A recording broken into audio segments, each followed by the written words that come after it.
வணக்கம் நண்பர்களே, அசல் சத்சங்கம் உங்களை அன்போடு வரவேற்கிறது. டிஷா பவ் நம்ம இந்த ஓய்வு நாளை அனுசரிக்கப் போகிறோம். இதை 3 வாரங்கள் யூதர்கள் கொண்டாடுவார்கள். 3 வாரங்கள் இவர் புலம்புவார்கள். எரேமியாவின் புலம்பல் புஸ்தகத்தை இவர்கள் வாசிப்பார்கள். இவர்கள் இந்த ஓய்வு நாள், இந்த டிஷா பவ்ங்கிற இந்த நாளிலே, இந்த பெரிய நாளிலே அவர்கள் தோராவை கூட வாசிக்க மாட்டார்கள். இந்த எரேமியாவின் புலம்பல் புஸ்தகத்தை மட்டுமே அவர்கள் அன்றைக்கு வாசிக்க அவர்களுக்கு அனுமதி உண்டு அப்படிங்கிறத நம்ம பார்க்குறோம். அது ஒரு நல்ல ஓய்வு நாள். அந்த நாள் முழுக்க அவர்கள் தாங்கள் இழந்து போன தங்கள் அழிக்கப்பட்ட அந்த ஆலயத்திற்காக, சாலமோனின் ஆலயத்திற்காக அவர்கள் துக்கித்து புலம்புவார்கள் அப்படின்னு நம்ம பார்க்குறோம். இப்போ நம்ம எரேமியாவின் புலம்பலில் முதல் அதிகாரத்தை நம்ம பார்க்க போகிறோம். முதல் அதிகாரத்தை நான் முழுவதுமாக உங்களுக்கு வாசித்து காண்பிக்கிறேன். அப்புறமா நாம் இதை கொஞ்சம் மீட் எடுத்துக்கொள்ளலாம். ஐயோ, ஜனம் பெருத்த நகரி தனிமையாய் உட்கார்ந்திருக்கிறாரே, விதவைக்கு ஒப்பானாலே, ஜாதிகளில் பெரியவளும் சீமைகளின் நாயகியுமாய் இருந்தவள் கப்பம் கட்டுகிறவள் ஆனாலே, ராக்காலத்திலே அழுது கொண்டிருக்கிறாள். அவளுடைய கண்ணீர் அவள் கன்னங்களில் வடிகிறது. அவளுடைய நேசர் எல்லோருக்குள்ளும் அவளை தேற்றுவார் ஒருவரும் இல்லை. அவளுடைய சிநேகிதர் எல்லோரும் அவளுக்கு துரோகிகளும் சத்துருக்களும் ஆனார்கள். யூதா ஜனங்கள் உபத்திரப்படவும் கொடுமையாய் அடிமை வேலை செய்யவும் சிறைப்பட்டு போனார்கள். அவள் புறஜாதிகளுக்குள்ளே தங்குகிறாள், இளைப்பாறுதல் அடையாள். அவளை துன்பப்படுத்துகிற யாவரும் அவளை இறுக்கமான இடங்களிலே தொடர்ந்து பிடித்தார்கள். பண்டிகைக்கு வருவார் இல்லாததினால் சியோனுக்கு போகிற வழிகள் புலம்புகிறது. அவள் வாசல்கள் எல்லாம் பாழாய் கிடக்கிறது. அவள் ஆசாரியர்கள் தவிக்கிறார்கள். அவள் கன்னிகைகள் சஞ்சலப்படுகிறார்கள். அவளுக்கு கசப்பே உண்டாயிருக்கிறது. அவள் சத்துருக்கள் தலைமையானார்கள். அவள் பகைஞர் சுகித்திருக்கிறார்கள். அவளுடைய திரளான பாதங்களின் நிமித்தம் கர்த்தர் அவளை சஞ்சலப்படுத்தினார். அவள் பிள்ளைகள் சத்ருவுக்கு முன்பாக சிறைப்பட்டு போனார்கள். சியோன் குமாரத்தின் அழகெல்லாம் அவளை விட்டு போயிற்று. அவள் பிரபுக்கள் மேய்ச்சலை காணாத மான்களுக்கு ஒப்பாகி தொடருகிறவனுக்கு முன்பாக சத்துவமில்லாமல் நடந்து போனார்கள். தனக்கு சிறுமையும் தவிப்பும் உண்டாக்கிய நாட்களிலே எருசலேம் பூர்வ நாட்களை முதற்கொண்டு தனக்கு உண்டாயிருந்த இன்பமானவைகளெல்லாம் நினைக்கிறாள். அவளுக்கு உதவி செய்வார் இல்லாமல் அவளுடைய ஜனங்கள் சத்ருவின் கையிலே விழுகையில் பகைஞர் அவளை பார்த்து அவளுடைய ஓய்வு நாட்களை குறித்து பரியாசம் பண்ணினார்கள். எருசலேம் மிகுதியாக பாவம் செய்தாள். ஆதலால் தூரஸ்திரியை போனானால் அவளை கனம் பண்ணுகிறவர் எல்லோரும் அவளை அசட்டை பண்ணினார்கள். அவளுடைய மானத்தை கண்டார்கள். அவளுடைய பெருமூச்சு விட்டு பின்னிட்டு திரும்பினாள். அவளும் பெருமூச்சு விட்டு பின்னிட்டு திரும்பினாள். அவளுடைய ஆசுசம் அவள் வஸ்திரங்களின் ஓரங்களில் இருந்தது. தனக்கு வரப்போகிற முடிவை நினையாதிருந்தாள். ஆகையால் அதிசயமாய் தாழ்த்தப்பட்டு போனாள். தேற்றுவார் இல்லை. கர்த்தாவே, என் சிறுமையை பாரும். பகைஞன் பெருமை பாராட்டினானே.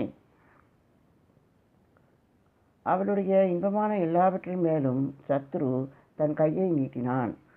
உம்முடைய சபையிலே வரலாகாதென்று தேவரீர் விலக்கிய புறஜாதியார் உமது பரிசுத்த ஸ்தலத்துக்குள்ளே பிரவேசித்ததை கண்டாள். அவளுடைய ஜனங்கள் எல்லோரும் அப்பந்தேடி தவிக்கிறார்கள். தங்கள் உயிரை காப்பாற்ற தங்களுடைய இன்பமானவைகள் எல்லாம் ஆகாரத்துக்கென்று கொடுத்து விட்டார்கள். கர்த்தாவே, நோக்கி பாரும். எண்ணமற்றவளானேனே. வழியில் நடந்து போகிற சகல ஜனங்களே, இதை குறித்து உங்களுக்கு கவலை இல்லையா? கர்த்தர் தமது உக்கிரமான கோபம் உண்ட நாளிலே என்னை சஞ்சலப்படுத்தினதினால் எனக்கு உண்டான என் துக்கத்துக்கு சரியான துக்கம் உண்டோ என்று நோக்கி பாருங்கள். உயரத்திலிருந்து என் எலும்புகளில் அக்னியை அனுப்பினார். அது அவைகளில் பற்றி எரிகிறது. என் கண்களுக்கு வலையை வீசினார். என் கால்களுக்கு வலையை வீசினார். என்னை பின்னிட்டு விழ பண்ணினார். என்னை பாழாக்கினார். நித்தம் நான் பலட்சியப்படுகிறேன். என் பாதங்களில் நுகம் அவருடைய கைகளால் பூட்டப்பட்டிருக்கிறது. அவைகள் பிணைக்கப்பட்டு என் கழுத்தோடு சுற்றி கொண்டது. என் பலனை விழப்பண்ணினார். நான் எழுந்திருக்க கூடாதபடிக்கு ஆண்டவர் என்னை ஒடுக்குகிறவரின் கையிலே ஒப்பு கொடுத்தார். என்னிலும் பராக்கிரமசாலிகளாகிய என்னுடையவர்கள் எல்லாரும் ஆண்டவர் மிதித்து போட்டார். என் வாலிபரை நொறுக்கும்படி எனக்கு விரோதமாய் ஒரு கூட்டத்தை வரவழைத்தார். திராட்சை பழத்தை ஆலையிலே மிதிக்கிறது போல ஆண்டவர் யூதா குமாரத்தியாகிய கன்னிகையை மிதித்து போட்டார். இவைகளின் நிமித்தம் நான் அழுகிறேன். என் கண்ணே நீராய் சொரிகிறது. என் உயிரை காப்பாற்றி தேற்றுவார் என்னை விட்டு தூரமானார்கள். பகைஞன் மேற்கொண்டதினால் என் பிள்ளைகள் பாழாய் போகிறார்கள். சீயோன் தன் கைகளை விரிக்கிறாள், அவளை தேற்றுவார் ஒருவரும் இல்லை. கர்த்தர் யாக்கோபின் சுற்றுப்புறத்தாரை அவனுக்கு சத்துருக்களாக கட்டளையிட்டார். அவர்களுக்குள்ளே எருசலேம் தூரஸ்திரிக்கு ஒப்பானாள். கர்த்தர் நீதிபரர். அவருடைய வாக்குக்கு விரோதமாய் நான் எழும்பினேன்.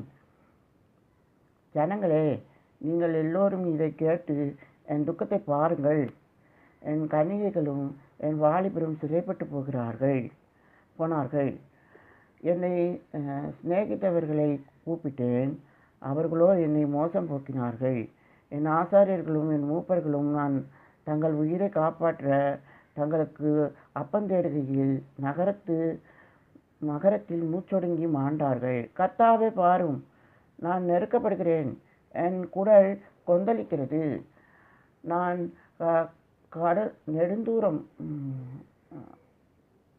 கடுந்துரோகம் பண்ணினபடியினால் என் இருதயம் வியாகுலப்படுகிறது. வெளியே பட்டயம் என்னை பிள்ளையற்றவராக்கிட்டு வீட்டுக்குள்ளே மரணம் வந்திருக்கிறது. நான் தவிக்கிறதை அவர்கள் கேட்டாலும் என்னை தேற்றுவார் ஒருவரும் இல்லை. என் பகைஞர் எல்லோரும் எனக்கு வந்த ஆபத்தை கேட்டு தேவரீர் அதை செய்தபடியால் சந்தோஷமாகிறார்கள். நீர் கூறின நாளை வரப்பண்ணுவீர், அப்பொழுது அவர்களும் என்னை போலாவார்கள். அவர்களுடைய பொல்லாப்பெல்லாம் உமது முகத்துக்கு முன்பாக வரக்கடவுது. என் சகல பாதகங்களின் நிமித்தமும் நீர் எனக்கு செய்தது போல அவர்களுக்கும் செய்யும். என் பெருமூச்சு மிகுதியாயின, என் இருதயம் பலட்சியமாயிருக்கிறது அப்படிங்கிறத நம்ம பார்க்கலாம். சரி, இப்போ நம்ம இதில் கொஞ்சம் பார்க்கலாம். இது வந்து எருசலேம் நகரத்தை பற்றினது. ஜனம் பெருத்த நகரின்னு சொல்கிறாங்க. இது வந்து ஒரு ஒன்றுபட்ட தேசமாக இருக்கும்போது, தாவீதின் பேரரசாக இருக்கும்போது, சாலமனின் பேரரசாக இருக்கும்போது மிகப்பெரிய நகரமாக இருந்தது எருசலேம். ஒரு 12 கோத்திரங்களை, அதாவது 12 தேசங்கள், கிட்டத்தட்ட ஒவ்வொரு தேசத்துக்கும் ஒவ்வொரு அதிபதியாக ஒரு பெரிய தேசத்தின் அடையாளத்தோடு இருந்த நகரம் எருசலேம் நகரம். அப்படிப்பட்ட நகரத்தில் தேவாலயம் இருக்கிறது. 12 சமூக தப்பங்களை இது அடையாளப்படுத்தி தேவன் அங்கே மகிமைப்பட்டு கொண்டிருந்தார். இன்னைக்கு இது வந்து மோசமாக போயிடுது. இது வந்து 2-3 தடவை பாபிலோன் ராஜா வருகிறான். ஒரு சில நேரத்தில் அவன் ஸ்பேர் பண்ணுறான், எருசலேம் இப்படியே இருக்கட்டும், நான் போயிட்டு வரேன், நீங்கள் எனக்கு கப்பம் கட்டுங்கோ, நான் ராஜாவை கூட்டிகிட்டு போகிறேன், வேறு ஒரு பிரதிநிதியை நியமிக்கிறேன், இவன் இருப்பான் அப்படின்னு ராஜா இல்லாத தேசமாக இவர்களை கொண்டு போகிறார்கள். ஸோ ஆனால் இங்கே வந்து எருசலேமை அவர்கள் என்ன சொல்லுகிறார்கள், அவர்கள் இங்கே ஒரு பெண்ணுக்கு ஊமைப்படுத்துகிறார்கள். அவள் எப்படி இருந்தால் ராஜஸ்திரியை போல் இருந்தாலும், ஜாதிகளில் பெரியவளும் தீமைகளின் நாயகியுமாய் அப்படி நாயகியா, அதாவது she was queen among the cities அப்படிங்கிற மாதிரி இருந்தால். எல்லோரும் நார்த்லேருந்து சவுத்துக்கு வரணும்னா எருசலேம் வழியாக வந்தால் கொஞ்சம் உங்களுக்கு கொஞ்சம் மதிப்பு கூட்டுதல் பண்ணிக்கலாம். அந்த அளவுக்கு இங்கே இவர்கிட்ட கொஞ்சம் அறிவு இருக்கிறது. ஏன்னா இவர் 12 பிரிவுகளை கொண்ட 12 தேச பிரிவுகளை கொண்ட 12 வகையான என்ன சொல்கிறது நிலப்பகுதிகளை கொண்ட ஒரு தேசமாக இருந்தால், ஸோ அதனால இவளோட 12 பேருமே சகோதரர்கள். நீங்கள் பார்க்கலாம், ஒருத்தர் மீனவர்னா, ஒருத்தர் விவசாயி, ஒருத்தர் தச்சர். ஆனால் நீங்கள் என்ன யோசிக்கணும்னு கேட்டிங்கன்னா, ஒன்றுக்கு ஒன்று இதுவானது இல்லை, வித்தியாசமானது இல்லை. இப்போ நீங்கள் ஒரு டாக்டர் இருக்கார், ஒரு ஸ்கேவெஞ்சர் இருக்காருன்னா 2 பேருக்கும் வித்தியாசம் இருக்குது. ஏன்னா டாக்டர் வந்து புஸ்தகத்தை மனசில் வச்சுருக்கணும், அவர் வந்து படிக்கிறவர். ஆனால் ஸ்கேவஞ்சர் அவர் வந்து ஃபிசிக்கல் ஒர்க் பண்ணுறாரு. அவர் வந்து இப்போ ஒரு நர்ஸ் இருக்காங்க, ஒரு ஒரு ஒரு ஒரு அட்டெண்டர் இருக்காருன்னா அவர் வந்து வெளியில் போகணும், வரணும், என்ன தேவையோ எல்லாத்தையும் எடுத்துகிட்டு வரணும், அவர் அட்டென்ட் பண்ணணும், அவருக்கானதை அவர் செய்யணும். ஸோ இப்போ இவர் வந்து டாக்டர் வந்து 50,000-60,000 சம்பளம் வாங்குறேன்னா இவர் வந்து ஒரு 30,000-40,000-50,000 சம்பளம் வாங்குவார். ஒரு 20,000 தான் வித்தியாசம். சம்பளத்தில் ஒரு 20,000 தான் வித்தியாசம், 30,000 தான் வித்தியாசம். ஆனால் இவர் வந்து புத்தகத்தை மனசில் வச்சுருக்கார், இவர் வந்து யதார்த்த அறிவை மனசில் வச்சுருக்கார். 2 பேரும் சமந்தான். இவர் யதார்த்த அறிவை பார்த்தீங்கன்னா புத்தக அறிவை விட அதிகமாக இருக்கும். இவர் வேலை செஞ்சால் தான் இங்கே காரியமே நடக்குங்கிற மாதிரி, ஒரு நர்ஸ் இருந்தால் தான் ஒரு டாக்டர் இருக்க முடியுங்கிற மாதிரி இருக்கும். ஒரு அட்டெண்டர் இருந்தால் தான் நர்ஸே இருக்கிற மாதிரி இருக்கும். ஸோ அப்படியான முழு கட்டமைப்புக்குள்ளே எல்லாரும் சேர்ந்த செயலில் தான் நம்ம வாழ முடியும் அப்படிங்கிறத நம்ம பார்க்கணும். தேசம் பழிக்க முடியும். அந்த அளவுக்கு இது இருக்குது, அந்த அளவுக்கு தேவை இருக்குது, அந்த அளவுக்கு ஒரு ஒற்றுமை இருக்குது. ஒருவருக்கொருவர் தொழில் ரீதியாக வித்தியாசமானவர்கள் இல்லை, ஒரு ஒற்றுமை செயல் இருக்கிறது. ஆனாலும் டாக்டர் தான் ஒரு மரியாதைக்குரிய புத்தகத்தின் மனிதர். இவர் வந்து அட்டெண்டர் தான். நீங்கள் டாக்டர் உயிரை காப்பாற்றுறாரு, அட்டெண்டரும் உயிரை காப்பாற்றுறாரு, நர்ஸும் உயிரை காப்பாற்றுறாங்க. பட் இது திங் ஆனால் வித்தியாசம் இல்லாமல் அது அவங்க டிபார்ட்மெண்ட்டில் அவங்களுக்கு வித்தியாசம் இல்லாமல் இருக்கிறது, சகோதரர்களாக இருக்கிறார்கள். அதுபோல தான் இந்த தேசம் சகோதரர்கள் கொண்ட தேசமாக இருக்கிறது. ஒரு மீனவனும் சகோதரன், ஒரு தச்சன், ஒரு விவசாயியும் சகோதரன். ஸோ ஆனால் நீங்கள் இதில் என்ன சகோதர செய்தியில் நீங்கள் என்ன வச்சுருக்கணும்னா, அந்த டாக்டருக்கு ஸ்கேவஞ்சர் என்ன செய்கிறாங்கிறதும் தெரிஞ்சிருக்கணும், நர்ஸ் என்ன செய்கிறாங்கிறதும் தெரிஞ்சிருக்கணும். அவர் என்ன செய்யறாரு, ஏன்னா ட்ரைனிங்கில் அவருக்கு எல்லாமே கொடுத்துருப்பாங்க. வரும்போது அவர் எல்லா வேலையும் செய்துட்டு தான் வந்திருப்பார். இதை இப்படி இந்த காஸ் எப்படி மடிக்கணும்னு அவருக்கும் தெரியும். இந்த இந்த இந்த இந்த இந்த சர்ஜரிக்கு இல்லைன்னா இந்த ப்ரொசீஜருக்கு என்னென்ன டூல்ஸ் வேணும், என்னென்ன கத்தி வேணும், கபடா வேணும், எப்படி கட்டணும் போகணும்னு அது எல்லாமே அவருக்கு தெரியும். நர்ஸுக்கு தெரியாதலாமும் அவருக்கு தெரியும். அதே மாதிரி அவரோட படிப்பும் அவருக்கு தெரியும். அப்படி இருக்கும்போது ஸோ எல்லாமே பேசிக்காக நம்ம தெரிஞ்சுக்கணும். இதுதான் சகோதர செய்தி. நம்ம எல்லாரும் எல்லா பகுதியும் கடந்து வந்து ப்ராக்டிகல்ஸ்லாம் அட்டன் பண்ணி இந்த தியரியெல்லாம் படித்து அப்படி தான் வரோம். ஆமாம், இப்படி ஒன்றுபட்ட தேசத்தின் அடையாளம் அவர்கள் சகோதரர்கள். 12 அப்பங்களும் சமூக தப்பங்களும் அங்கே போகுது. ஸோ அப்போ ஒற்றுமையின் செய்தி இருக்கும்போது நிறைய ஞானம் இருக்கிறது, நிறையா அறிவு இருக்கிறது. அந்த அறிவு ஒன்றுபட்ட அறிவாக இருக்கிறது, அதனால் அது பயன்படுகிறது அப்படிங்கிறத நம்ம பார்க்குறோம். ஸோ இப்போ அதனால் இப்போ வந்து ஒரு விவசாயி ஒரு மீனவனோட அறிவை வச்சுக்க முடியும். ஏன்னா இவன் சகோதரன். ஒரு சகோதரன் இன்னொரு சகோதரனுக்கு சொல்லிக் கொடுக்க மாட்டானா? ஆமாம், அவனுக்கு இவன் வந்து விவசாயத்தை அவனுக்கு சொல்லிக் கொடுக்க மாட்டானா? ஒரு விவசாயமும் தெரியணும், மீனவனும் தெரியணும், என்ன சொல்கிறது, ஒரு தச்சு வேலையும் தெரியணும். இப்படி எல்லாமே தெரிஞ்சு கொடுக்குற ஒரு சகோதர செய்தி நம்ம வச்சுருக்கிறோம். இப்போ நீங்கள் பார்க்கலாம், யோசேப்பு அவருடைய தந்தை, அதாவது இயேசுவின் தந்தை யோசேப்பு ஒரு தச்சராக இருந்தார். ஆனால் அவர் வந்து தீர்க்கதரிசியின் பரம்பரையிலேருந்து வருகிறார். அவர் புத்தகம் படிக்கிற பரம்பரையிலேருந்து வருகிறார். ஆனால் புத்தகம் படிக்கிற பரம்பரையில் இருந்தால் கூட அவர் தச்சு வேலையும் தெரிஞ்சிருக்கிறார். அவர் இத்தனைக்கும் எருசலேமின் பெத்லகேமின் விஷயத்தில் இருந்தால் கூட அவர் வந்து கலிலேயாவுக்கு போகிறார். ஏன்னா அது வந்து ஏரோதோட டெரிட்டரி, இங்கேயும் அங்கேயும் அவரால் போக முடியாது, வர முடியாது. ஸோ எப்படியோ அவர் ஒரு சகோதர செய்தியில் அதை கற்றுக்கொள்கிறார். நீங்கள் அதை தெரிஞ்சுக்கணும். அவர் வந்து இதெல்லாம் தெரிஞ்சுக்கிட்டு இதெல்லாம் புரிஞ்சுக்கிட்டு அவர் வந்து அவருக்கு வந்து எருசலேம்லேயும் அவருக்கு இடம் இருக்குது, தேவாலயத்தின் அடையாளத்தில் அவருக்கு உரிமை இருக்குது. அதே போல் அவருக்கு வந்து கலிலேயாவிலையும் இடம் இருக்கிறது அப்படின்னு பார்க்கலாம். இப்படியெல்லாம் இருந்த தேசம், இருந்த நகரம் இப்போ எப்படி இருக்குதுன்னு கேட்டிங்கன்னா, விதவை கொப்பாக இருக்கிறது. யாருமே இவளை கண்டுக்கிறது இல்லை, யாருமே இவளை சீன்றது இல்லை. அந்த அளவுக்கு சத்ரு இவர்களை ஏமாற்றி வைத்திருக்கிறான் தன்னுடைய ஒரு பொய் அறிவினால. பாபிலோன் அந்த அளவுக்கு அந்த மதம், பாபிலோனிய மதம் ஓங்கி வளர்கிறது, எகிப்தின் மதம் ஓங்கி வளர்கிறது. ராஜா இப்போ என்ன பண்ணுறான்னா, ராத்திரியெல்லாம் அழுதுன்னு இருக்கானா. யாருக்காக? அவனுக்காகவா? இல்லை நகரத்துக்காகவா? இல்லை, அவன் அழறது எகிப்துக்காக அவன் அழறது ஏதோ ஒரு என்ன சொல்கிறது, இப்போ முன்ன நகரம் இத்தனை சீராக இருந்தது, இப்போ இல்லையே, சகோதரன் இல்லையே, 12 அப்பங்கள் சுட்டமே அப்படின்னு அவன் அழுதுருந்தானா பிரச்சனை இருக்குது. இப்போ ஆசாரியன் தவிக்கிறான். எதுக்கு தவிக்கிறான்? ராஜா வரமாட்டானா, ராஜா வந்து இங்கே ஒரு விண்ணப்பம் வைக்க மாட்டானா, ஒரு ஒரு தேவதூதன் வரமாட்டானா, இவர்கள் அழித்து போட மாட்டார்களா? இதெல்லாம் நடந்ததே. இதெல்லாம் நடந்ததே. தேசம் பாதுகாக்கப்பட்டதே. இப்படி பாதுகாக்கப்பட்டு ஒரு காவல் செய்யப்பட்ட நகரமாக இருந்ததே. ஆண்டவரின் உடன்படிக்கை இங்கே இருந்ததே. ஆனால் இப்போ அது இல்லையே. ஏன்னா இவர்கள் கொடுமை நிறைந்த மனதை வைத்திருக்கிறார்கள். அவன் எப்படி நடந்துக்கிறானோ அப்படின்னு நடந்துக்கிறான். சொந்த சகோதரர்களை அடிமையாக்கினார்கள்.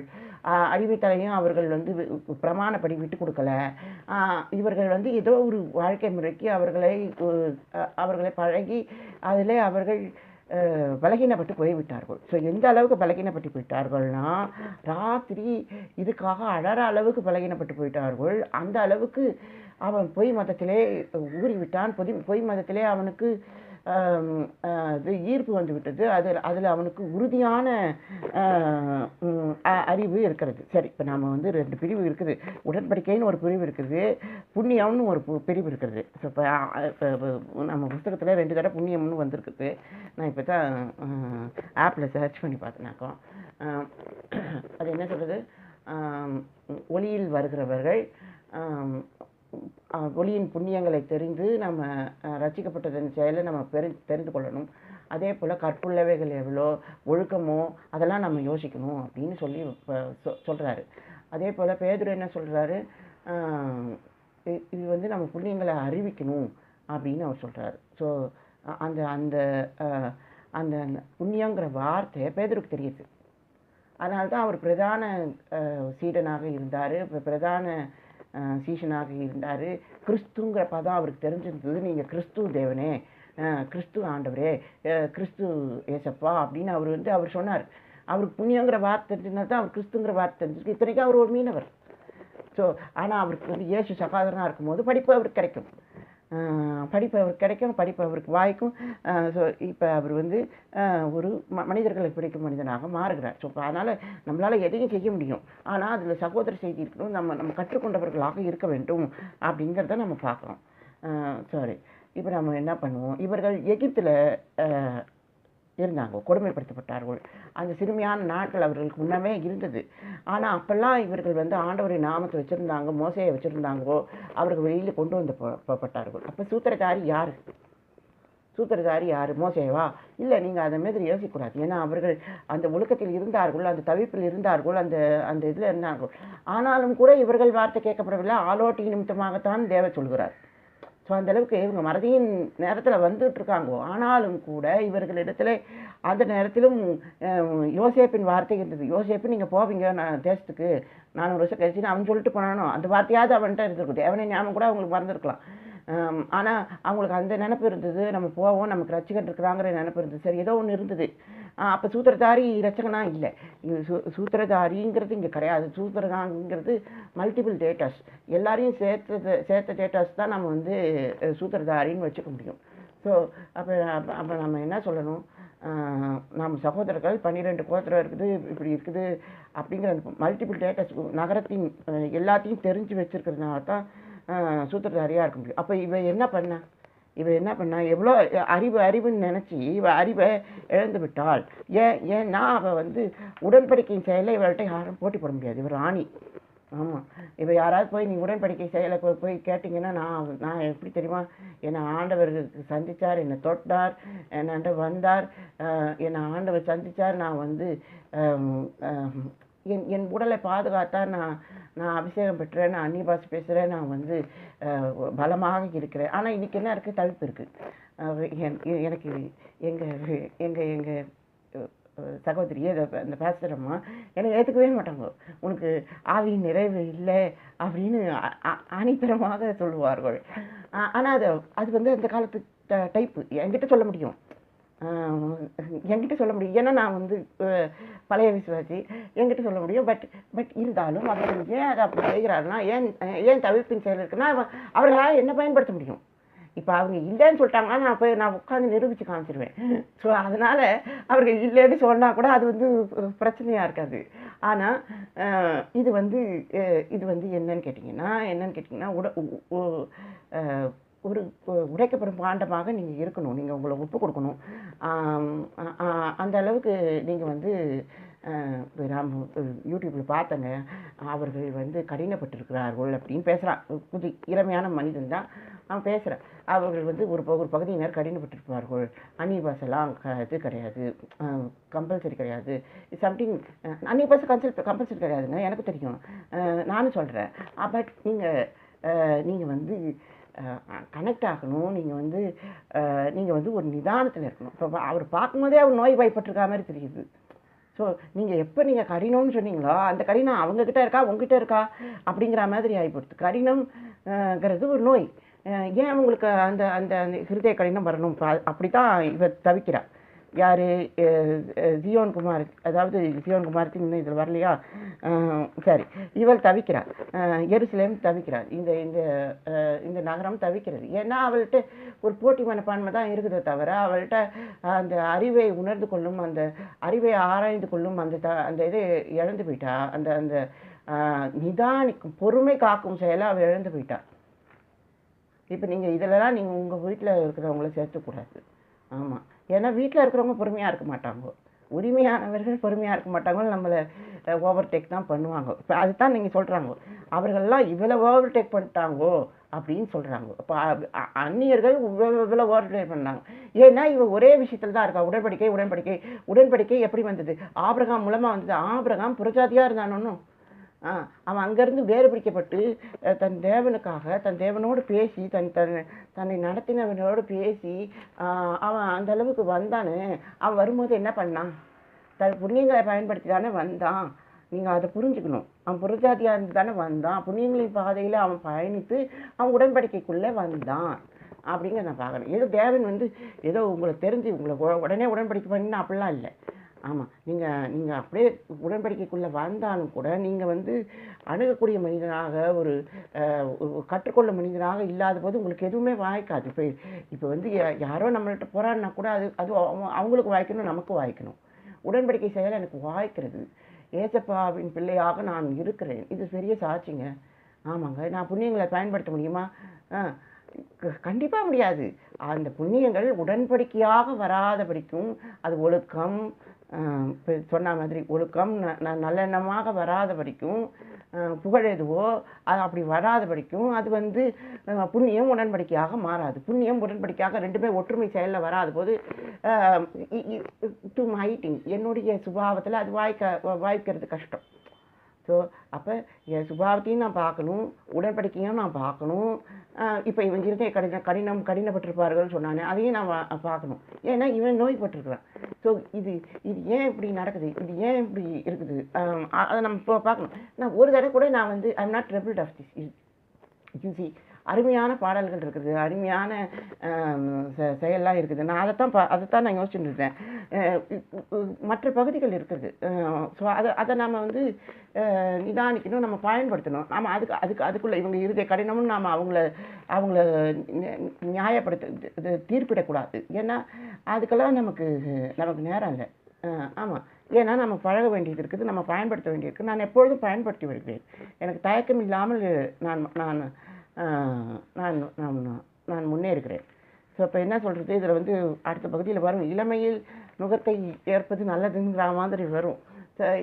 ஏன்னு கேட்டிங்கன்னா, உங்களுக்குள்ளே அந்த இளமை செயல் இருக்கணும், அந்த இது இருக்கணும், கற்றுக்கொள்ளும் வாஞ்சை இருக்கணும். அந்த அப்படி இல்லைன்னா நீங்கள் புண்ணியத்தையும் தெரிஞ்சுக்க முடியாது, புகழையும் தெரிஞ்சுக்க முடியாது, எதையும் தெரிஞ்சுக்க முடியாது. சரி, இப்போ நம்ம வருவோம். இப்போ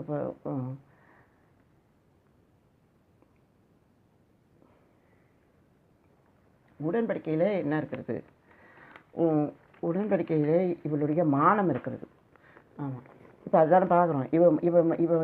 இவ மானத்தை குலைத்தார்கள் அப்படின்னு போட்டுருக்குது. ஏன் உடன்படிக்கை அன்புங்கிறது என்னங்க? ஆகவா, உடன்படிக்கை அன்புங்கிறது உடன்படிக்கை செயல் தான் அன்பு. ஸோ அன்புங்கிறது என்னது, வாக்குறுதியை நிறைவேற்றுவது. ஸோ இப்போ வாக்குறுதி இருக்கிறது, ஒருத்தருக்கு ஒருத்தர் வாக்கு பண்ணியிருக்கோம், தம்பதிகளாக இருக்கிறோம் அப்படிங்கும்போது ஒரு உடன்படிக்கை செயல் இருக்கிறது. ஸோ இப்போ நம்ம ஏன் இவ்வளவு தாழ்ந்து போயிட்டோம்னு கேட்டிங்கன்னா, நாம் வந்து நம்ம சுபாவ விஷயத்தில் நம்ம வந்து புண்ணியங்களை பயன்படுத்த முடியாத அளவுக்கு நம்ம உடன்படிக்கை நம்மளை கண்ணை மறைச்சிட்டு அப்படின்னு நம்ம பார்க்குறோம். ஏன் கண்ணை மறைச்சிட்டு? அப்படி என்ன ஆண்டவர் வந்து உங்களுக்கு உங்களுக்கு உங்களுக்கு என்ன சொல்கிறது, உங்களுக்கு முயற்சி முடியாத அளவுக்கு உங்களை தடை பண்ணினார் பாருங்க. எல்லாரும் இதை பயன்படுத்துகிறாங்க, சுதந்திரத்தை பயன்படுத்துகிறாங்க. ஆனால் நானும் உட்காந்து உபவாசம் பண்ணி தேசத்தை ரசிக்கணுமே, இவன் வரணுமே, அவன் வரணுமே, இந்த நண்பன் வரணுமே, அந்த நண்பன் வரணுமே, நான் வந்து பிராமண பாஷையை கற்றுக்கணும், அவன் கூட இதெல்லாம் கற்றுக்கணும். ஐ யூஸ் டு டூ திஸ். என்னோட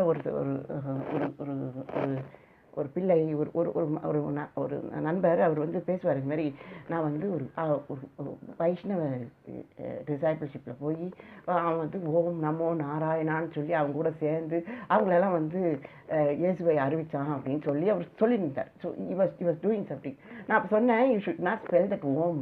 நீ ஓங்காரத்தை ஸ்பெல் பண்ணியிருக்கணும். ஓங்காரத்தை ஸ்பெல் பண்ணினா அது வந்து ஒரு ஆசாரியன்கிட்ட போய் அவன்கிட்ட தீட்சை வாங்கின பிறகு தான் நீ ஓம் சொல்லணும், இல்லைனா நீ ஓம் சொல்லக்கூடாது அப்படின்னு நான் அவர்கிட்ட சொல்லணும். சில பேர் மாற மாட்டாங்கன்னு சொல்லணும்.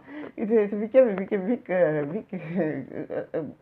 ஒரு நகைப்புக்குரிய ஒரு விஷயமா போயிடுச்சு. ஏன்னா சில பேர் மாற மாட்டாங்கன்னு நான் தான் மாற மாட்டேங்கிற மாதிரி அந்த நேரத்தில் நகைப்பு உண்டாயிடுது. ஏன்னு கேட்டிங்கன்னா, நாம் வந்து எந்த ஒரு விஷயத்தையும் நாம் வந்து இதுக்காக செய்யக்கூடாது, போட்டிக்காக அடுத்தவரை வீழ்த்துவதற்காக செய்ய முடியாது. நாம் வீழ்ந்து போயிடுவோம், நம்ம மேற்கொள்ளப்பட்டுருவோம். இப்போ அதுதான் இவளுக்கு நடக்கிறது. சிறுமையும் தவிப்பும் உண்டாக்கிய நாட்களில் தனக்கு உண்டானவைகள் இன்பமானவைகள் எல்லாம் நினைக்கிறார். இப்போ பாருங்கள், இப்போயோ இவளுக்கு புத்தி வருது.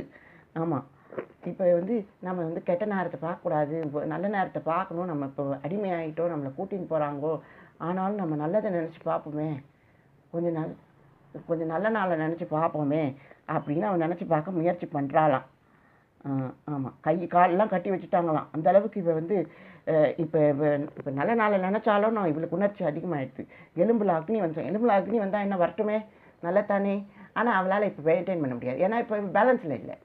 ஸோ பேலன்ஸ் எப்போ வரும்னா, தந்தை மகனாக இருக்க வேண்டும், ஒற்றுமையில் இருக்கணும், என்கிட்ட தந்தை இருக்கிறாருங்கிறது நான் பயன்படுத்துகிறேன்னு இருக்கணும், எனக்கு இது வாய்க்கும்னு இருக்கணும், இவள் என் மனைவி, இவள் என்னோட டொஃபமைன், நான் இவளை தவிர வேறு யாரையும் பார்க்க மாட்டேங்கிற அந்த உறுதியில் இருக்கணும். ஆமாம், யூ சி சம்திங், யாரையும் தெரிஞ்சுக்க முடியாது. ஆமாம், ஒரு உடன்படிக்கை அன்புங்கிறப்போ அதை நம்ம வந்து அதுதான் நம்ம பார்க்கணுமோ தவிர, அதை ஒரு புண்ணிய செயலாக, அது ஒரு புகழ் செயலாக, அது ஒரு ஆசீர்வாதமாக தான் நம்ம பார்க்கணுமோ தவிர, அடுத்தவங்க விஷயத்தில் நாம் யோசிக்க முடியாது. எப்போ உதவி வருகிறதோ, எப்போ உறவின் செயல் வருகிறதோ அப்போ நம்ம அதை சந்திக்கலாம். அது வரைக்கும் நாம் நம்மளுடைய உடம்பை நிரூபித்து காமிக்கணும். உடம்புங்கிறது முழுசான உடம்புங்க. ஆமாங்க, இப்போ எனக்கு டயபெட்டிஸ் இருக்குது, எனக்கு ஹைப்போதைராய்டு இருக்குது. ஸோ இப்போ அந்த ஹைப்போதைராய்டுங்கிறது வந்து தைராய்டு கிளாண்டில் இருக்குது, இது வந்து பான்க்ரியாஸுங்கிற ஒரு கிளாண்டில் இருக்குது. இப்போ ரெண்டுமே இது நாளமில்லா சுரப்பிகள்.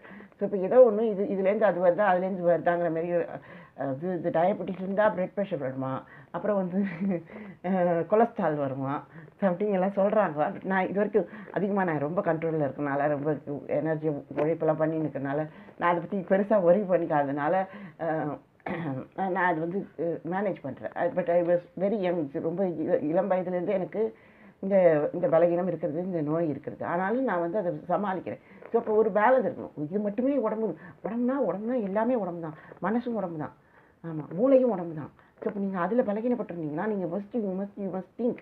நீங்கள் இதுக்கப்புறம் நீங்கள் உட்காந்து நீங்கள் யோசிக்கணும், நான் மூளையில் பலகீனப்பட்டிருக்கேன், இது இப்படியா இருக்குது, எனக்கு நல்ல உடம்பு இருக்குது, நான் மூளையில் பலகீனப்பட்டிருக்கேன், ஸோ சிந்தனையில் பலவீனப்பட்டிருக்கேன், நான் இதில் பலவீனப்பட்டிருக்கேன், ஸோ அதனால் நான் இதை செய்யலாமா, இது போகலாமா, இந்த உடம்புக்கான செயல் நமக்கு வரலாமா அப்படின்னு நம்ம யோசிக்கணும். ஸோ இப்போ நமக்கு வந்து ஒரு டாக்டர் ஒப்பீனியன் கேட்கணும். அப்படி கேட்கும்போது அவங்க சொல்லுவாங்க, இது இப்படிப்பா, அது அப்படிப்பா, இது வாய்க்குப்பா, இது வாய்க்காதுப்பா அப்படின்னு அவங்க சொல்லுவாங்க. டு த திங் ஆண்டவர் ஒரு பெரிய மருத்துவர். அவர் சொல்கிறார், உங்களுக்கு வாதம் இல்லை, நீங்கள் எழுப்பப்படுவீர்கள். நான் உங்களுடைய நுகத்தை எடுத்துக்கொள்கிறேன்னு ஆண்டவர் சொல்கிறார். அவர் நுகத்தை உங்களுக்கு கொடுக்குறாருங்கிறதோட அர்த்தம் என்னென்னா, உங்கள் நுகத்தை அவர் எடுத்துக்கிறாருன்னு, இன்னொரு பக்கத்தில் அவர் உங்கள் நுகத்தை எடுத்துக்கிறாருங்கிற அர்த்தம். ஸோ அப்போ அவர் உங்களுக்கு இளைப்பாறுதலின் நாளை கட்டளை இடுகிறார். ஒரு அற்புதமான நாளை கட்டுறோம். ஒரு நாள் மட்டும் உங்களுக்கு வழி இல்லாமல் இருக்குன்னு சொல்லி பாருங்க. ஸோ அற்புதமாக இருக்கும். ஆனால் அது வந்து ஒரு அற்புதமான உடன்படிக்கையின் நாள் அப்படிங்கிறத நீங்கள் தெரிஞ்சுக்கணும். ஸோ இப்படியான உடன்படிக்கையின் நாள் இருக்கிறதா இருக்குது. இயேசு வரப்போகிறார். இயேசு அவருடைய தூதசேனையோடு இந்த உடன்படிக்கை செயலை பாதுகாத்து உங்களுக்கு ஒரு இறைப்பாறுதலை நாளை கொடுக்க வருகிறார். எனக்கு 2-3 தடவை வந்துடுதுன்னு நினைக்கிறேன். ஆனால் நீங்கள் அதை பயன்படுத்தணுங்க. ஆமாங்க, சத்சங்கத்தில் கேட்போம். சத்சங்கத்தில் பாண்டுராஜன் அவன் என்ன பண்ணுறான், அவன் கொஞ்சம் வெளுத்து போயிருப்பான். அவனுக்கு ரத்தம் கம்மி. ஆனால் அவன் வந்து தவம் பண்ணி 5 பிள்ளைகளை பெற்றுக்கொள்கிறான். அவன் தவம் பண்ணானே, அந்த அளவுக்கு உயர்வாக இருந்தானே, 5 பிள்ளைகளை பெற்றானே. அதில் வந்து ஒரு ட்வின்ஸாக வரும் ஒரு பிள்ளைகள். அதில் வந்து அவர்கள் வந்து அஸ்வினி குமாரர்கள் மெடிசன் டாக்டர்ஸ். அதாவது அவன் வந்து ரெமெடியை வச்சுருக்கான், பிள்ளைகளாக வச்சுருக்கான். ஆனால் அவன் பிள்ளைகளை பயன்படுத்தினானா? அது முக்கியம் இல்லையா?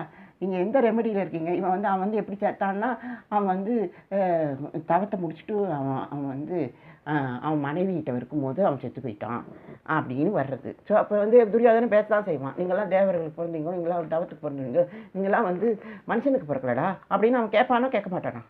ஸோ நீங்கள் வந்து பிள்ளைகள் வச்சுருக்காங்க, அற்புதமான மருத்துவர்கள் வச்சுருக்கீங்க, நீங்கள் ஏன் பிள்ளையை பயன்படுத்தலை?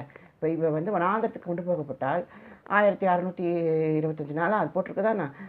அத்தனை நாள் அவள் வந்து இருந்தால் 3 பிள்ளைகளுக்கு தாயாக இருக்கலாம், நீங்கள் தந்தையாக இருக்கலாம். ஆனால் நீங்கள் பிள்ளைகளை பயன்படுத்தணும். பிள்ளைகளை நீங்கள் மீட்டு பெறணும். நீங்கள் கேட்டு பயன்படுத்தணும். ஸோ அப்புறம் இப்போ இத்தனை இது இருந்தும் கூட, இத்தனை செயல் இருந்தும் கூட சம்மந்தப்பட்டவங்க இன்னும் திருப்தி அடையலைன்னு சொன்னால் அது கஷ்டமாக இருக்குமோனோ?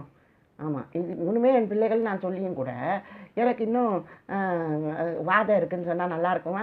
அது நல்லா இருக்காதாண்ணா? ஸோ இன்னமும் நமக்கு வந்து கதவு திறக்கலை, நமக்கு உடன்படிக்கை வரலை, நம்ம வந்து இன்னும் சமாதானத்தில் போகலைன்னா அசிங்கம் இல்லையா? ஸோ நான் பயன்படுத்துகிறேன். முழு என் பிள்ளைனா நான் இதில் வந்து தந்தையாக ஒரு பிதா குமாரன் பரிசுத்தாவியின் ஒற்றுமை செயலில் நான் பலப்பட்டிருக்கிறேன், நான் உதவப்பட்டிருக்கிறேன்.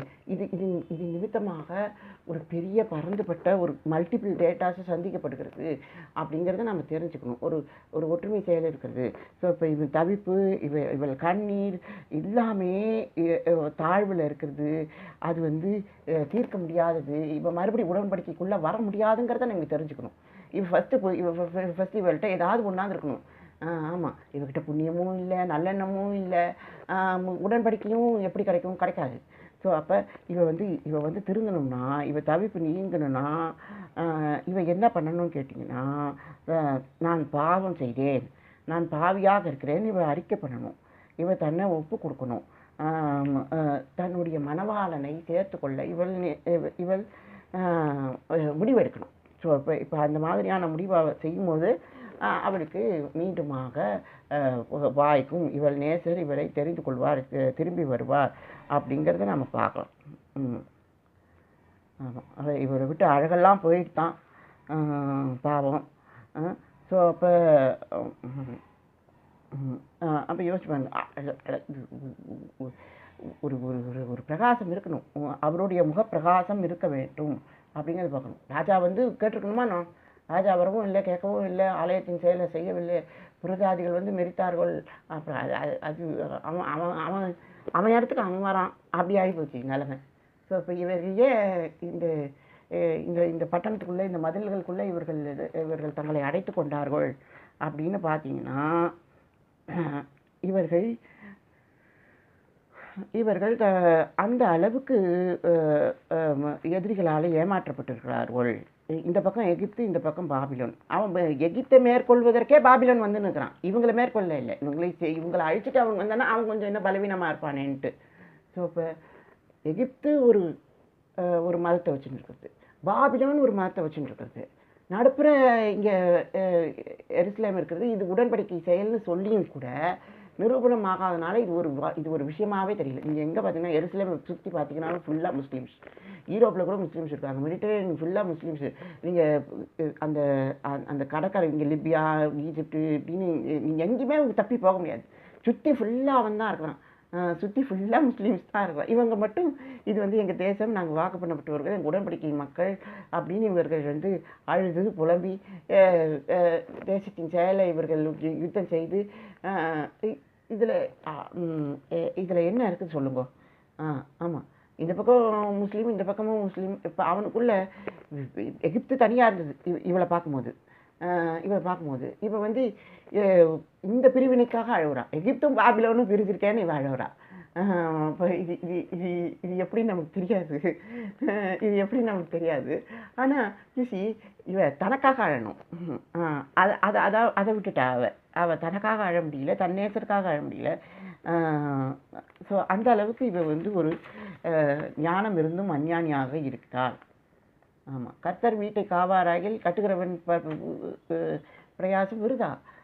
ஸோ அப்படி இருக்கும்போது நீங்கள் என்ன தான் மந்திரம் சொன்னாலும் ஊட்ட கட்டினாலும் it's not going to happen without ஆண்டவரின் வார்த்தை, உடன்படிக்கையின் செயல் உங்களுக்குள்ளே இல்லைன்னா வாய்க்காது. ஸோ அந்த அளவுக்கு உடன்படிக்கை எப்போ வாய்க்கும்னா நீங்கள் வந்து ஒரு ஒரு என்ன சொல்கிறது, உயர்வை தேடும் மனிதனாக, புகழை தேடும் நன்மையை தேடும் மனிதனாக, சகோதரனை ஒற்றுமையை சேரும் மனிதனாக. இப்போ 12 அப்பங்களும் இருக்கணும், சமூக தப்பங்கள் அப்படிங்கிற எண்ணம் உங்களுக்கு இருக்கணும், அந்த ஒற்றுமையின் செயல் உங்களுக்கு இருக்கணும்.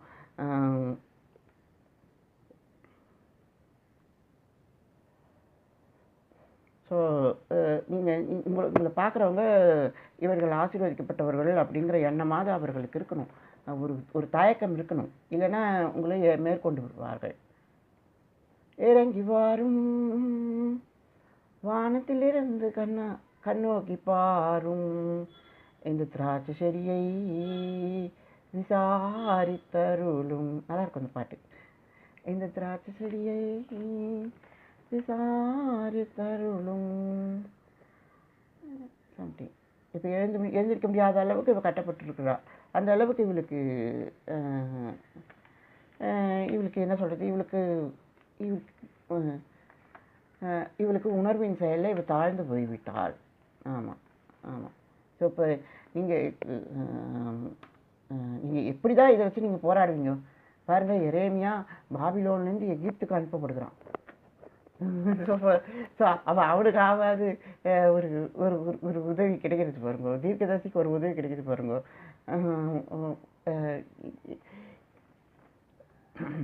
அப்புறம் அங்கே போய் அவனால் இருக்க முடியாது, ஏன்னா அவன் உடன்படிக்கை மனிதன். அவனுக்குள்ளே எப்பயும் டேஞ்சர் இருந்துக்கினே இருக்குது. ஸோ அவன் சுபாவம் அவனோடது. ஸோ நீங்கள் கொஞ்சம் கவனமாக இருக்கணும்.